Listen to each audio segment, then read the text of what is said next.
બનાસકાંઠા, વાવથરાદ અને પાટણ આ ત્રણ જિલ્લાના ઠાકોર સમાજના જે આગેવાનો છે, આગેવાનો દ્વારા 1 મહિના અગાઉ બંધારણ કરવામાં આવ્યું હતું. આ બંધારણમાં લઈને અનેક જે નીતિ નિયમો હતા, આ નીતિ નિયમો બનાવવામાં આવ્યા હતા. આ નીતિ નિયમો એટલા માટે બનાવવામાં આવ્યા હતા કે ઠાકોર સમાજ શિક્ષણ તરફ વળે અને જે કુરિવાજો છે, જે ખોટા ખર્ચા છે, તેનાથી બાકાત થાય. જોકે આ તમામ બાબતને લઈને 1 મહિનાનો સમય વીત્યો ને એક મહિનાના સમય બાદ જાબડિયા ગામમાં ડીજે વાગ્યું અને આ ડીજેને લઈને અનેક સવાલો થયા, અનેક પ્રશ્નો ઊભા થયા અને જે બંને કલાકારો છે, અર્જુન ઠાકોર અને એક જે છે તેમના પર સમાજદ્રોહીના નારા સમાજના ગ્રુપમાં લાગ્યા. એટલું જ નહીં પરંતુ જે ઠાકોર સમાજના ગ્રુપો છે, આ ગ્રુપોમાં એવી કોમેન્ટો આવી કે આમને ગામ બહાર મૂકો, નાત બહાર મૂકો. જોકે આ તમામ બાબતને લઈને નવજીવન ગ્રાઉન્ડ ઉપર પહોંચ્યું છે અને જે કલાકાર અર્જુન ઠાકોર છે તેમની જોડે સીધી વાત કરવાનો પ્રયાસ કરીશું.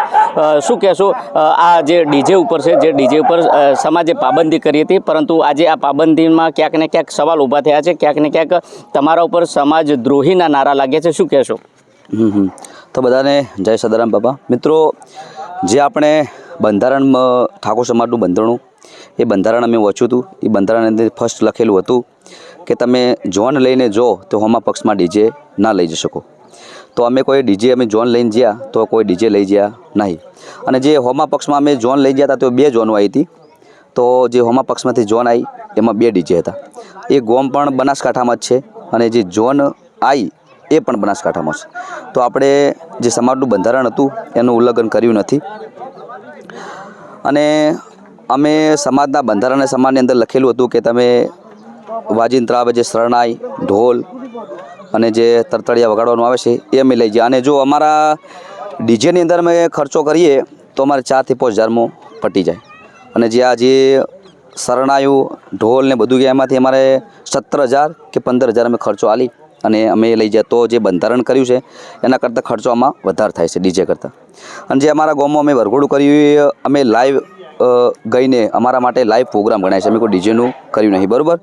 કારણ કે અમે ઘણા વર્ષોથી 20 વર્ષથી મહેનત કરીએ છીએ, કાળી મજૂરી કરી છે, ઉજાગરા કર્યા છે અને ઘણી બધી મહેનત કરીને ઘણી બધી પરિસ્થિતિ એવી જોઈને અમે આ સ્થાને પહોંચ્યા છીએ. તો હવે સમાજ એમ કહે છે કે તમે બંધારણ તોડ્યું છે, પણ આપણે મુદ્દા ઓછી અને આપણે કંપનીનું પાલન કર્યું છે. અને સમાજ એમ કહે છે કે તમે જે ગો છો એ સમાજ માટે હાનિકારક છે, સમાજને નુકસાન થાય છે. તો અમે સમાજ કહેશે તો સમાજને ગાવાનું પણ અમે બંધ કરી દેવું. તો અમારી પણ સમાજને એક અપીલ છે કે અમે ગાવાનું બંધ કરી દઈએ તો તમે અમને કોઈ રોજગારી આલો, કોઈ ધંધો આલો. અમારા પાસે કોઈ બીજો કોઈ બિઝનેસ નહીં, કોઈ ધંધો નહીં. જે અમારા પાછળ જે 100-200 જણાનું ઘર ચાલે છે એમનું ઘરનું શું, અમારું શું? અમારે તો જે લોન ચાલે છે એમનું અમારું પૂરું તો કરવું. એક સવાલ છે કે જ્યારે આ બંધારણ બનાવવામાં આવ્યું એના પહેલાં દરેક ગામના લોકોના જે આગેવાનો છે એમની પ્રતિક્રિયા લેવામાં આવી હતી. શું તમારા ગામમાંથી આ પ્રકારે જે વરઘોડું નીકળતું એની કોઈ પ્રતિક્રિયા લીધી? હા, જે અમારા ગામમાંથી 4 થી 5 માણસો ગયા હતા, બરાબર છે. પછી અમારા જે કુટુંબમાં લગ્ન હતા એમને મિટિંગ ગામમાં બધાને કીધું કે તમે આખું ગામ ભેળા થો, આપણે શું કરવું છે, શું નિર્ણય લેવો છે. તો જે 5 આગેવાન જ્યાં હતા એમને કહી દીધું કે તમે ત્યાં ડીજે કરો. અને બોલાયા હતા, કોઈ આવ્યું નહીં. અને અમે એમને કીધું, કોલ રેકોર્ડિંગ પણ આપણા જોડે છે, બધું છે. જે આગેવાન જ્યાં હતા એમને કશું જણાયું નહીં, કોઈ કીધું જ નહીં અમને કે આવું થયું ને આવું થયું ને આવું થયું. કોઈ અમને જણાયું નહીં. એમને સીધું કહી દીધું કે તમે તાર કરો. તો આ તમારા ગામમાં એક પરંપરા છે વરઘોડાની, તો બીજી તરફ આ સમાજના બંધારણમાં જે તમારા ગામના સમાજના આગેવાનોને ત્યાં બોલાવવામાં આવ્યા, ત્યાં કીધું છે, તો ત્યાં તમારા સમાજના જે ગામના જે આગેવાનો છે એ ગામ લોકોને કે જણાવ્યું ખરા કે ભાઈ આ પ્રકારનું બંધારણમાં નિયમ કરવામાં આવ્યો છે?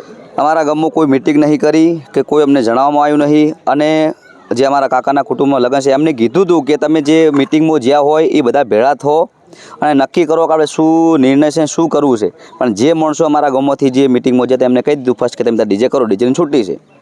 એક સવાલ બીજો છે કે આ કાલની જે મેટર છે, આ મેટરમાં એક રેકોર્ડિંગ વાયરલ થયું છે. એમાં એક ગામના આગેવાન એવું કહે છે કે ભાઈ અમે આ જે લગ્ન પ્રસંગ છે, આ લગ્ન પ્રસંગનો જે પરિવાર છે, આ પરિવારના છેલ્લા 10 દિવસ તમે કહેતા હતા કે ભાઈ તમે સમાજના બંધારણના ઉપરવટ જઈ અને આ ડીજે ન કરતા. હા, ઓકે. જે રેકોર્ડિંગ વાયરલ થયું છે એ રેકોર્ડિંગ મેં પણ સાંભળ્યું છે. એ ભાઈ સમાજ તો જ્યાં હતા અને એમને જ ફોન કરીને અમને કીધું છે કે તમે તાર ડીજે વગાડો. જે ભાઈએ રેકોર્ડિંગ વાયરલ કર્યું છે અમને કીધું કે તમે તાર વગાડો. અને સમાજના જે આગેવાનો છે એમને કહે છે કે અમને સમાજનું બંધારણ તોડ્યું છે, તમે અહીં કંઈ કરો. એટલે જે માણસ રેકોર્ડિંગ વાયરલ કર્યું છે એ માણસ અમારો વિરોધી છે. અને ગામ હોય તે આપણા વિરોધી હોય અને એવું દુનિયામાં કોઈ માણસ ના હોય કે એને વિરોધ ના હોય. જેને રેકોર્ડિંગ વાયરલ કર્યું છે, જે હોમે પક્ષમાં જે વાત કરી છે એને કોઈ રેકોર્ડિંગ તેમને વાયરલ કરી દીધું નહીં હોય, પર્સનલમાં વાત કરી એ માણસ અમારો હતો. અને જેને પણ રેકોર્ડિંગ વાયરલ કર્યું છે એ માણસ અમારો વિરોધી છે. એને અમે ફર્સ્ટ શબ્દમાં કીધું તમે તાર કરો. એક સવાલ છેલ્લો છે કે આ તમામ બાબતને લઈને જ્યારે સમાજના ગ્રુપો ચાલે છે, આ ગ્રુપોમાં કોમેન્ટો છે, સમાજ બહાર મૂકવાની, નાત બહાર મૂકવાની, આવનાર સમયમાં સમાજ જે આ બંધારણના લઈને કોઈ નિયમ લેશે તો શું કરશે? એટલે જો આ બધા કહે છે કે સમાજનું બંધારણ તોડ્યું એટલે સમાજ જે સમાજ પ્રેમી છે, અમે પણ સમાજ પ્રેમી છે, સમાજને ખોટું તો લાગવાનું છે. તે જનતા છે કે એવું લાગે કે ગબ્બરભાઈને અર્જુનભાઈએ સમાજનું બંધારણ તોડ્યું છે, જેમ બધા ફેલાવે. એટલે જે આપણે ઠાકોર સમાજના આપણે છીએ તો આપણે પોસ્ટ હોઈએ તો ભાઈ ગબ્બરભાઈ અર્જુનભાઈ તોડ્યું છે, અમને તો દુઃખો લાગવાનું હોય કે બંધારણ આટલું મોટું કર્યું અમને તોડી નશું. એટલે જે અમારા 10 વિરોધી છે, અમે બંધારણ તોડ્યું નહીં, પણ એ છતાં પહેલાં એ 10 લોકોએ અમારો વિરોધ કરીને વિડીયો સોશિયલ મીડિયામાં અપલોડ કર્યા.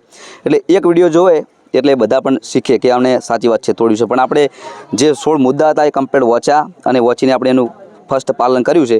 અને સમાજ એમ કહે કે ગાવાનું તમે બંધ કરી દો, તમે બંધ કરી દો, ખાલી એમાં રોજગારી, અમારો ધંધો છે, અમારું જે બધું ચાલતું હોય ખાવાનું અમારું પૂરું કરજો તો બંધ કરી દેવું બધું.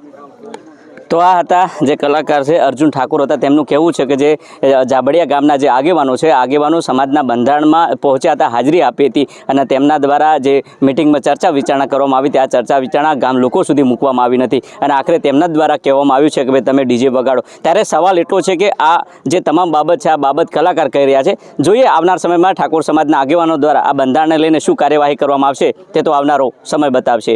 દિનેશ ઠાકોર, નવજીવન ન્યૂઝ, બનાસકાંઠા.